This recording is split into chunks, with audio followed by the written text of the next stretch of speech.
பழனிசாமியின் கனவு ஒருபோதும் பலிக்காது என தமிழ்நாடு காங்கிரஸ் கமிட்டி தலைவர் செல்வபெருந்தகை தெரிவித்திருக்கிறார். திமுக அணியிலிருந்து ஒவ்வொரு கட்சியாக வெளியே இழுக்க வேண்டும் என்பது பாஜக அணியின் திட்டம் என்றும் தெரிவித்திருக்கிறார்.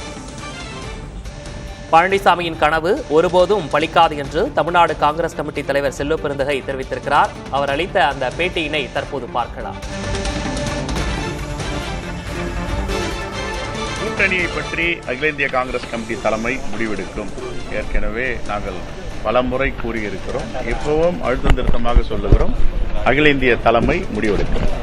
இரண்டாவது, எடப்பாடி பழனிசாமி அவர்கள் காண்கின்ற கனவு ஒருபோதும் பலிக்காது. அவர் பகல் கனவு கண்டு கொண்டிருக்கிறார். எங்கேயாவது திராவிட முன்னேற்ற கழகத்தின் தலைமையில் வலிமையாக இருக்கிற இந்தியா கூட்டணியை பிரிக்கலாமா, சிதைக்கலாமா என்று. அவருடைய கனவு ஒருபோதும் பலிக்காது. என்றாலும் பாஜகவுடைய திட்டமும் அதிமுகவுடைய திட்டமும் என்னவென்றால், திராவிட முன்னேற்ற கழகத்தின் தலைமையில் இருக்கிற கூட்டணியில் ஒரு கட்சியாக வெளியே எடுத்து அந்த வாக்கு விகிதாச்சாரத்தை குறைக்க வேண்டும் என்று மிகப்பெரிய திட்டம் எடுக்கிறார்கள். அந்த திட்டத்திற்கு சில பேர் பலி ஆகிறார்கள்.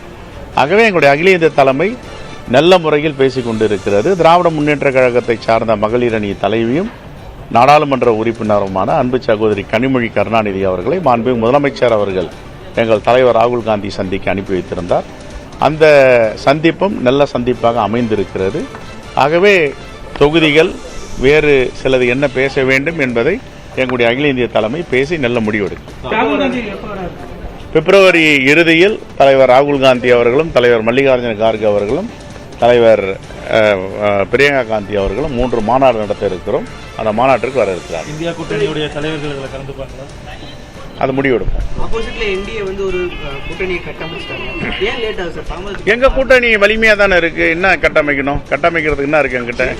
ஏற்கனவே இன்டாக்டா அவங்க எல்லாம் பிரிஞ்சு போனவங்க சில நிர்பந்தத்தின் காரணமாக, சில பயத்தின் காரணமாக, சில அச்சத்தின் காரணமாக சேர்ந்திருக்காங்க. எங்களுக்கு அப்படிலாம் பிரச்சனையே கிடையாது.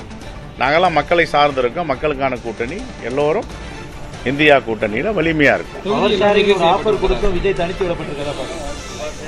எனக்கு அதுக்கு பதில் தெரியல. அதெல்லாம் இங்க அகில இந்திய தலைமை முடிவு செய்யும். பழனிசாமியின் கனவு ஒருபோதும் பலிக்காது என்றும், டெல்லியில் ராகுல் காந்தி கனிமொழி சந்திப்பு நல்ல முறையில் நடந்திருப்பதாகவும் தமிழக காங்கிரஸ் கமிட்டி தலைவர் செல்வபெருந்தகை தெரிவித்ததை பார்த்தோம்.